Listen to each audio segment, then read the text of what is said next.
이어서 강연을 진행하도록 하겠습니다. 주민부재의 세계유산이라고 제목을 달아봤습니다. 물론 대상은 여강고성입니다. 부제로 문화전승자에 대한 배려 없는 문화보호의 한계라고 달았습니다. 1972년 유네스코 총회에서 세계유산협약이 채택된 이래로 2020년 9월 현재까지 1121건이 넘는 세계유산이 등재되었다고 말했습니다. 세계유산협약에는 인류가 공유해야 할 현저하고 보편적인 가치를 보호한다는 커다란 목적이 있었고, 그 가치를 후세에 전하려고 자연재해나 인재 등으로부터 유산을 보호해 왔습니다. 그러나 한편으로 세계유산을 관광자원으로 활용하는 관광개발이 각지에서 벌어지고, 때로 그것이 과열된 보호활동으로 영향을 미치는 경우도 있습니다. 또한 사람이 현재도 생활하는 어떤 생활공간, 골목이나 아니면 건물이 유산으로서 등재되어 있는 지역에서는 관광개발로 인해 지역 주민의 생활 환경이 손상되는 경우도 발생을 하고, 세계유산을 보호하기 위한 여러 가지 규정이나 아니면 조치가 주민에 의한 문화보호 활동 아니면 생활문화의 유지를 방해하는 경우도 있습니다. 이 강의에서는 소개하는 중국의 세계유산 여강고성도 그들의 생활터전인 골목이라든지 아니면 건물 등이 문화유산으로서 등재되면서 급속하게 관광지화로 변해감으로 인해서 생활 환경이 크게 변해가고 있습니다. 옛날부터 살아왔던 주민이 외부로 이주를 하게 되고, 지금까지 이어온 지역 문화의 어떤 존속이 위기에 놓이는 상황이 되었습니다. 그러나 세계유산으로서의 가치에는 영향이 미치지 않는다고 해서 현재도 대표 목록에 등재되어 있고, 오늘도 많은 관광객이 외부의 관광업자 등으로 붐비고 있습니다. 이 강의에서는 이러한 문화유산과 생활문화 보호에 있어서 불균형을 초래한 세계유산 제도의 어떤 문제점을 한번 검증해보고, 지역문화에 의한 자율적인 문화보호활동의 중요성에 대해 살펴보도록 하겠습니다. 그 첫 번째로 세계유산 제도의 목적과 문제점을 잠깐 살펴보겠습니다. 문화유산을 목적으로 한 관광여행은 국내외를 불문하고 또 개인이나 단체를 불문하고 각지에서 실시하고 있습니다. 그 중에서도 세계유산 목록에 등재되어 있는 관광은 상품으로서 지명도, 그 다음에 인기가 많습니다. 지명도가 높고 인기가 많습니다. 여행사 간판에는 세계유산 관광에 관한 여행기획 상품이 많이 진열되어 있습니다. 세계유산을 다룬 텔레비전 프로그램이라든지 아니면 여행 잡지가 주목을 끌고 있습니다. 그리고 실제로 세계유산 등재 지역을 방문해 보면 국내외에서 온 많은 관광객으로 붐비고 있는 모습을 쉽게 찾아볼 수가 있습니다. 이처럼 세계유산이 가지고 있는 지명도라든지 아니면 인기도로 인해서 관광업계 아니면 매스미디어는 물론 문화유산 활용을 고려하고 있는 관공서, 관청 등도 유력한 관광자원으로서 주목하고 있습니다. 또 각지에서 세계유산 등재를 위한 활동이 벌어지고 있습니다. 그러나 대표 목록에 등재됨으로써 다양한 제약이 가해지게 되고, 경우에 따라서는 세계유산을 보호하기 위한 규정이 주민의 생활, 문화의 존속에 방해가 되는 영향을 미치는 경우도 있습니다. 이것은 세계유산협약이 등재유산의 보호를 가장 큰 목적으로 하고 있기 때문에 이러한 부정적인 효과에 대해서는 정확하게 이해되는 경우가 적습니다. 등재로 인해 얻어지는 경제적 효과만 부각되는 경우가 많습니다. 이러한 세계유산의 문제에 대해서 그 구조, 목적 등을 우리가 확인하면서 한번 검증을 하고자 합니다.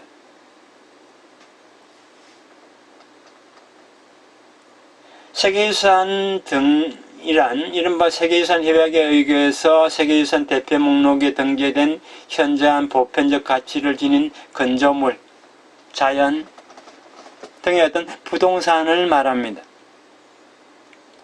세계유산협약은 유엔의 전문기관인 유네스코가 1972년 제17회 총회에서 채택을 했다고 말씀을 드렸습니다. 이 세계유산 대표 목록에 등재되기까지의 흐름을 간단하게 살펴보게 되면은 이렇습니다. 먼저 협약국의 정부기관이 국내 등재 후보를 정해서 잠정 목록을 작성한 다음 유네스코에 제출을 합니다. 그 속에서 원칙으로서 매년 각국에서 2건을 상한으로 해서 세계유산위원회에 추천을 합니다. 물론 지금은 중국과 한국과 일본, 이 아시아의 특히 이 3국이 세계유산에 많이 등재되어 있기 때문에 2년에 한 건씩, 한 건만 신청하게끔 바뀌었습니다. 추천에서는 2건 중 하나를 자연유산으로 하는 절차를 밟거나 세계유산 대표 목록에 등재된 경험이 없는 협약국의 추천을 받아야 하는 등 여러 가지 조건이 달려 있습니다.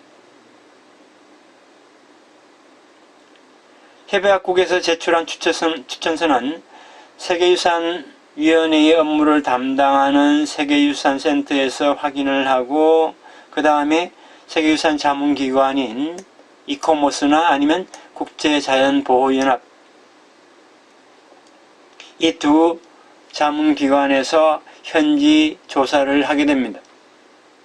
그리고 그 조사 결과에 의거해서 세계유산 목록 등재 여부가 세계유산위원회에 권고가 되고 세계유산위원회의 최종 심의를 거쳐서 승인이 되면은 정식으로 세계유산 대표 목록으로 등재가 됩니다. 우리가 첫 시간에 세계유산은 세계유산 협약을 위한 운영 지침의 10개 항목의 등재 기준을 충족시켰을 때에 그것을 문화유산 아니면 자연유산, 복합유산 이 세 종류로 구분해서 등재를 한다고 말씀을 드렸습니다. 구체적으로 등재 기준 10가지를 다 말씀드리지 않겠습니다만은 이 10가지 가운데 하나 이상이 해당이 되면은 현저한 보편적 가치를 지닌 지형이나 아니면 지질이나 생태계나 경관, 멸종 위험성이 있는 동식물 생식지 등이 자연유산으로서 그리고 문화유산과 자연유산 양쪽 기준을 충족한 것이 복합유산으로서 구분되어 등재됩니다.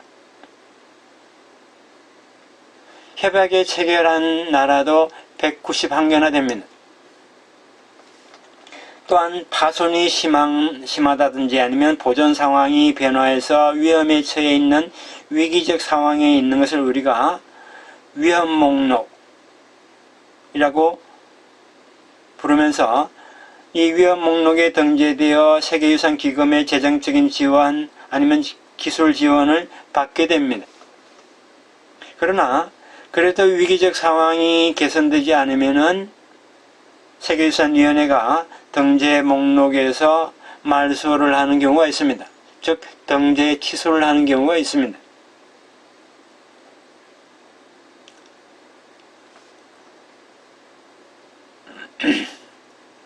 현재 세계유산 가운데 약 80%를 문화유산이 차지하고 문화유산과 자연유산 등재 수에는 편차가 많이 있습니다. 또한 지역 분포를 보게 되면 유럽 지역에 많고 아프리카 지역이 적다는 편차가 있습니다. 즉 남북 간의 편차죠. 자연유산의 경우도 이 세계유산 협약이 체결된 이후에 유럽 중심, 특히 석조 건물이 많은 교회라든지 성당이 주로 많이 등재가 되어 왔습니다. 이 밖에 이탈리아, 중국 등 40건 이상 등재 건수를 가진 나라도 있는 반면에 아직 등재 건수가 하나도 없는 협약국이 있습니다. 지역 분포에도 편차가 있습니다. 자, 이러한 편차를 시정하기 위해서 1994년에 이른바 세계 전략 글로벌 스트래티지를 채택해서 20세기 현대 건축이라든지 아니면 산업유산이라든지 문화적 경관 등을 등재할 필요성이 확인되었습니다.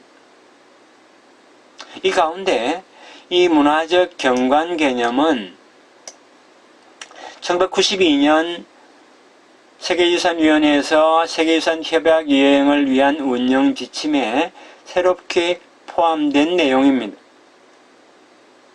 인간 사회 또는 인간의 거주지가 자연환경에 따른 물리적 제약 속에서 사회적, 경제적, 문화적인 내외의 안팎의 힘에 지속적으로 영향을 받으면서 어떻게 진화를 해왔는지를 예정하는 것으로 정의하고 있습니다.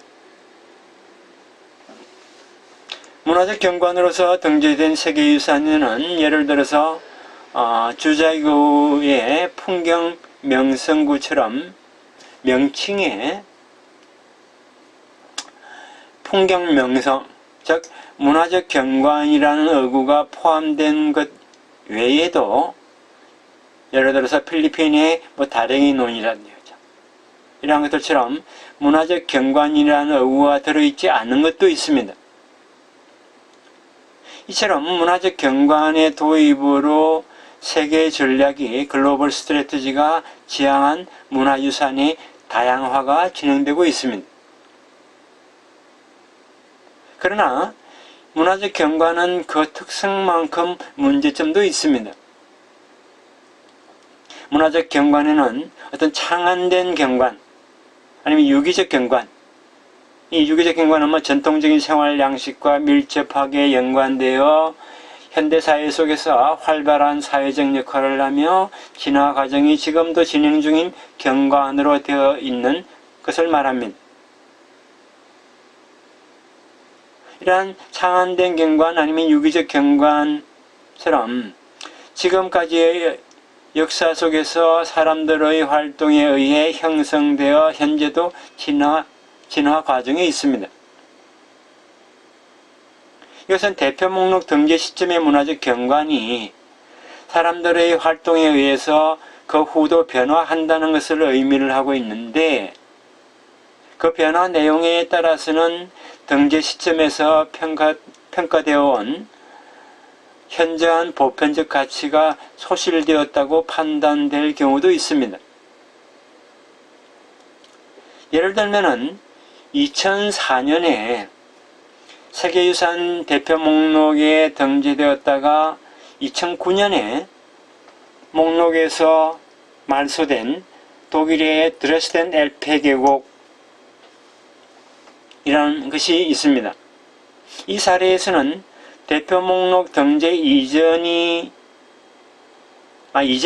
계획하고 있었던 교량 건설, 즉 다리 건설이 추진되면서 주변의 문화적 경관이 손상되었다고 세계유산위원회에서 판단을 하게 됩니다. 그래서 2006년에는 이 유산은 위험하다. 그래서 위험유산에 등재를 시켰고 2009년에는 결국 그 위험유산으로서의 어떤 불명예를 벗어나지 못하고 세계유산 대표 목록에서 말소되게 됩니다. 2005년에 실시된 주민투표에서 주민의 3분의 2가 이 교량 건설, 다리 건설에 찬성을 했습니다. 즉 생활환경 향상을 목적으로 한 주민의 그런 어떤 의사에 근거한 교량 건설임에도 불구하고 그 교량이 세계유산으로 평가되고 있는 문화적 경관을 파괴하는 것으로 인식된 점에 우리가 주의할 필요가 있습니다. 강에다가 다리를 건설하는 것 자체는 오래전부터 실시해온 문화적 행위입니다. 세계유산 대표 목록 등재 때 이미 대상구역에 다리가 몇 개 건설된 점도 교량의 존재 자체는 문화적 경관에 문제가 안 될 것입니다. 세계유산위원회가 등재 취소 성명에서 문제가 된 교량을 제외한 구역에서의 재신청을 용인한 점에서 우리가 알 수 있듯이 새로운 교량을 건설해서 경관을 바꾼 것이 문화적 경관 파괴로서 문제시 되었습니다. 이 문화적 경관은 그 지역에 사는 사람들이 주변의 어떤 자연환경이나 문화적 환경 아래서 추진해온 생활 향상의 어떤 역사에 깊이 뿌리를 내리고 있습니다. 문화적 경관의 정의에도 진화 과정이 지금도 진행 중으로 되어 있듯이 생활 환경의 향상을 지향한 사람들의 현재 행동에 따른 어떤 경관의 변화도 진화 과정의 하나로 인식할 수가 있습니다. 그러한 문화적 경관을 창출하는 활동이 세계유산으로서의 문화적 경관을 파괴하였다고 판단되었다고도 할 수 있습니다. 원래 지속적으로 변화하는 요소를 가진 문화적 경관에 대해서 어느 시점의 양상을 사진처럼 잘라내어 평가를 하고 평가 시점의 외관을 유지한다는 행위는 부자연스러운 것입니다. 문화적 경관이라는 개념의 도입으로 인해서 문화유산 개념의 다양화가 추진되었습니다. 그렇다고는 하지만은 이 드레스덴 엘페 계곡의 사례가 보여주듯이 문화유산의 평가에 영향을 미치는 지역 문화에 대한 인식에 관해서는 우리가 개선해 나갈 여지가 있습니다. 세계유산 제도에서 이 문화 보호의 문제점에 대해서 조금 더 자세히 살펴보겠습니다.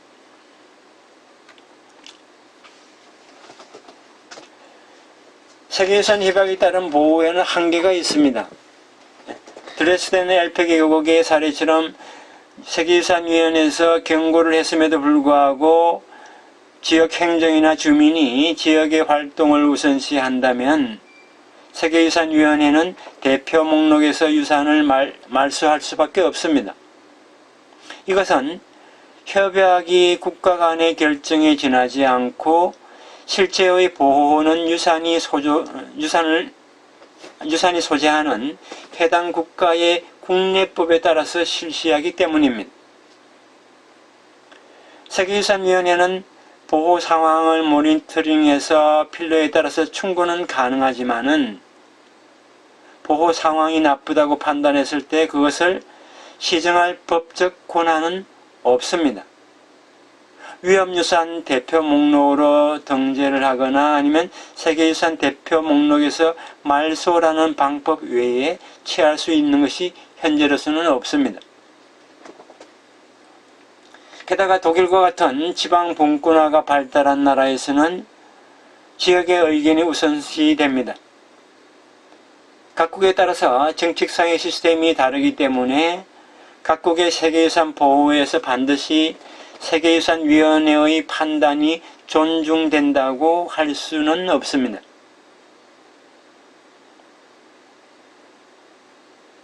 물론 캄보디아의 앙코르와트 유적이라든지 아니면 베난의 아부베이 왕궁이라든지 세계유산에 등재됨으로써 보호활동이 추진된 사례가 많습니다. 문화유산이나 자연유산을 보호한다는 세계유산 협약의 목적은 달성을 했습니다. 그러나 세계유산이 된 다음 다양한 요인으로 보호 상황이 악화되고 위험유산이 되었거나 아니면 국가나 지자체의 판단으로 대표 목록에서 제외되는 경우도 있습니다. 그래서 세계유산이 되었다고 해서 다 보호할 수 있는 것은 아닙니다. 또한 세계유산 협약이 보호하는 대상은 대표 목록에 등재되어 있는 건수이고 등재 시에 평가된 현저한 보편적 가치입니다. 이것은 지극히 당연한 것입니다. 세계유산 협약뿐만 아니라 천년기념물이라든지 아니면 문화재를 보호하는 각종 법률, 조례 등은 보호 대상을 구체적으로 지정함으로써 비로소 효과를 발휘합니다. 그러나 인간의 관여를 가능한 한 제한하는 것이 유효한 수단이 되는 자연유산과는 달리 인간이 현재도 생활하는 지역이 문화유산이 되는 경우는 보호 조치가 주민의 생활이나 아니면 지역 문화의 존속을 위협하기도 하고 대상유산의 현황 유지를 지향하는 것만으로는 모순이 생길 수도 있습니다.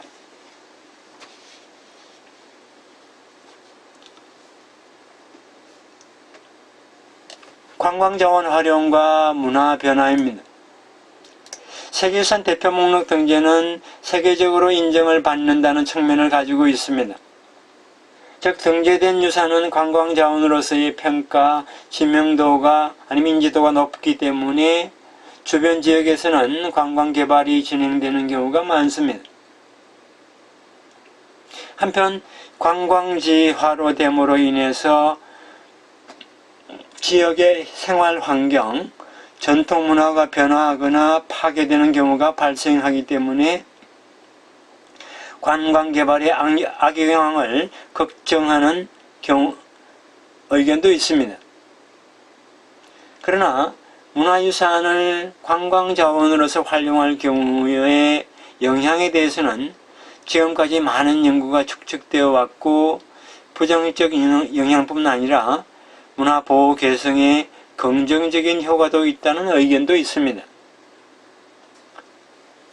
예를 들어서 그린우드 같은 경우에는 가끔 관광활동은 지방문화의 창조적인 반응을 생성시키고 적극적으로 문화발전 궤도에 영향을 미친다고 합니다. 한편 야마시다 신지 같은 경우에는 관광은 문화와의 관계에서 가끔 부정적으로 이야기되어 오기도 했습니다. 관광개발이 전통문화를 파괴한다고 논의되어 오기도 했습니다. 그러나 전통문화의 파괴는 관광개발에만 기속할 수가 없고 오히려 관광이 전통문화를 보존하고 창조하는 측면도 있다는 그런 의견도 제시합니다.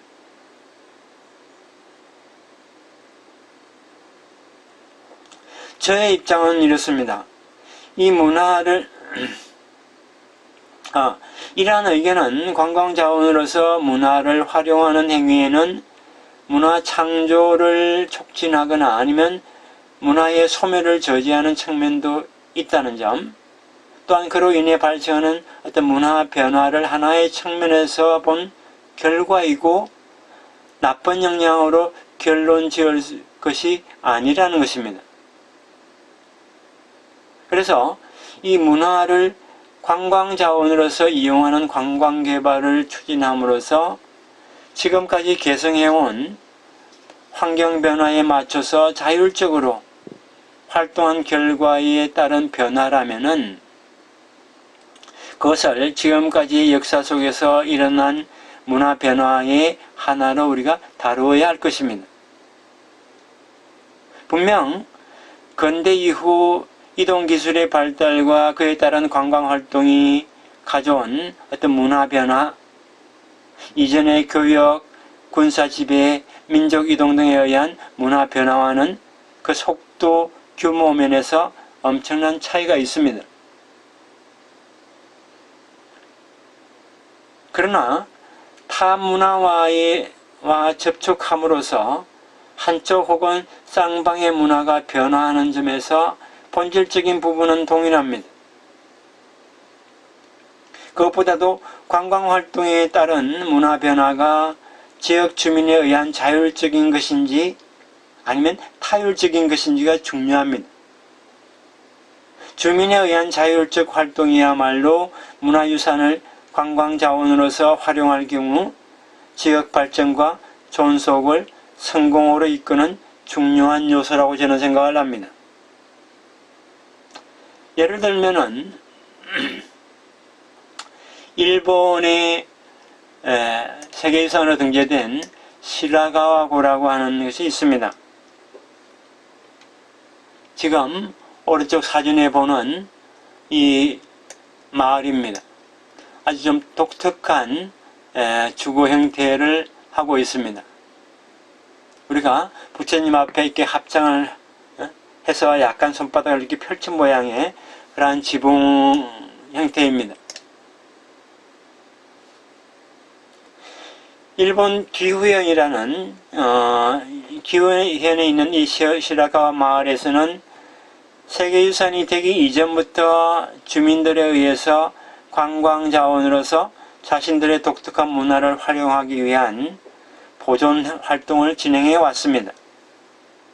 역사적 경관을 유지하기 위해서 주변의 조화를 잘 맞추는 어떤 경관 수리를 하는 등 시라가와 마을의 어떤 경관은 일상생활 속에서 계속 재창조되어 왔습니다.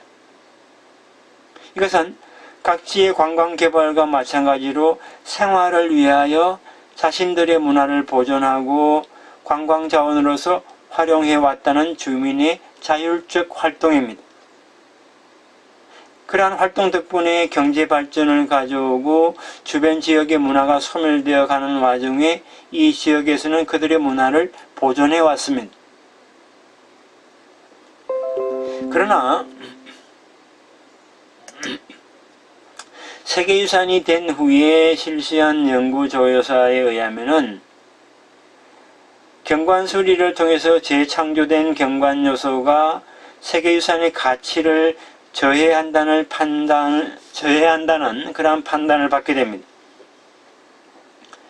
지금까지 자율적으로 보호활동을 추진해온 주민들이 반발하고 나섰습니다. 이 지역의 문화유산은 없어도 된다 라는 의견이 나오기도 했습니다. 우리가 이 사례를 통해서 주민의 자율적인 문화 보호와 활용에 의해서 이 독특한 지붕 양식을 가진 이 문화유산과 생활문화가 유지되어 왔다는 사실을 볼 수가 있습니다. 한편 세계유산만을 보호하는 입장에서 봤을 때 주민의 활동이 유산의 가치를 손상시킨다는 반대평가를 낳게 되었고, 그로 인해서 지금까지 주민에 의한 자율적 활동이 제한되고 주민의 불만이 생기고 있음을 알 수가 있습니다. 분명 이 세계유산협약에는 많은 나라가 비준을 하고 있기 때문에 그 평가 판단에는 상당히 무게감이 있습니다.